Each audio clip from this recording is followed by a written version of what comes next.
ಎರಡನೇ ಟೆಸ್ಟ್ ಪಂದ್ಯಕ್ಕೆ ದೊಡ್ಡ ಬದಲಾವಣೆ. ಹೇಗಿದೆ ಭಾರತದ ಪ್ಲೇಯಿಂಗ್ 11? ಇಬ್ಬರು ಸ್ಟಾರ್ ಆಟಗಾರರು ತಂಡಕ್ಕೆ ಎಂಟ್ರಿ. ಇಂಡಿಯಾ ಇಂಗ್ಲೆಂಡ್ ಎರಡನೇ ಟೆಸ್ಟ್ ತುಂಬಾ ಇಂಪಾರ್ಟೆಂಟು.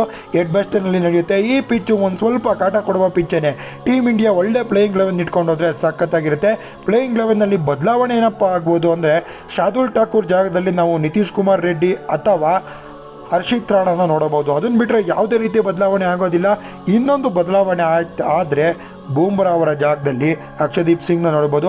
ಅಕ್ಷದೀಪ್ ಸಿಂಗ್ ಅಂತ ಪ್ಲೇಯರ್ಗಳು ಬೇಕು. ಯಾಕಪ್ಪ ಅಂದರೆ ಲೆಫ್ಟ್ ಹ್ಯಾಂಡರ್ಗಳು. ನಮ್ಮ ಮೇಯ್ನ್ ಬ್ಯಾಟಿಂಗು ಕ್ಲಿಕ್ ಆಗಬೇಕಾಗುತ್ತೆ. SSV ಜೈಸ್ವಾಲ್ ಫಸ್ಟ್ ಮ್ಯಾಚಲ್ಲಿ ಚೆನ್ನಾಗಿ ಆಡಿದ್ರು. KL ರಾಹುಲ್ ಸಖತ್ತಾಗಿ ಆಡಿದ್ರು. ಸಾಯಿ ಸುದರ್ಶನ್ ಲಾಸ್ಟ್ ಮ್ಯಾಚು ಚೆನ್ನಾಗಿ ಆಡಿಲ್ಲ, ಫಸ್ಟ್ ಮ್ಯಾಚ್ ಆಗಿತ್ತು ಅವ್ರದ್ದು. ಗಿಲ್ ಚೆನ್ನಾಗಿ ಆಡಿದ್ರು, ಪಂತ್ ಚೆನ್ನಾಗಿ ಆಡಿದ್ರು, ಕರುಣ್ ನಾಯರ್ ಚೆನ್ನಾಗಿ ಆಡಬೇಕು. ನಾವು ಇಂಗ್ಲೆಂಡ್ ವಿರುದ್ಧ ಟೆಸ್ಟ್ ಮ್ಯಾಚ್ನ ಗೆಲ್ಲಬೇಕಂದ್ರೆ ಬೌಲಿಂಗು ಪ್ರಾಬ್ಲಮ್ ಇಲ್ಲ, ಬ್ಯಾಟಿಂಗು. ಟಾಸ್ ಗೆದ್ದು ನಾವು ಚೇಸಿಂಗ್ ಮಾಡಿದ್ರೆ ಬೆಟರು. ಇಂಗ್ಲೆಂಡಿಗೆ ನಾವು ಚೇಸಿಂಗ್ ಕೊಟ್ಟರೆ ಅವರು ಚೇಸ್ ಮಾಡಿ ಬಿಸಾಕ್ತಾರೆ. ಎರಡನೇ ಪಂದ್ಯದಲ್ಲಿ ಎರಡು ದೊಡ್ಡ ಬದಲಾವಣೆ ಆಗುವ ಸಾಧ್ಯತೆಗಳು ತುಂಬ ಹೆಚ್ಚಾಗಿದೆ.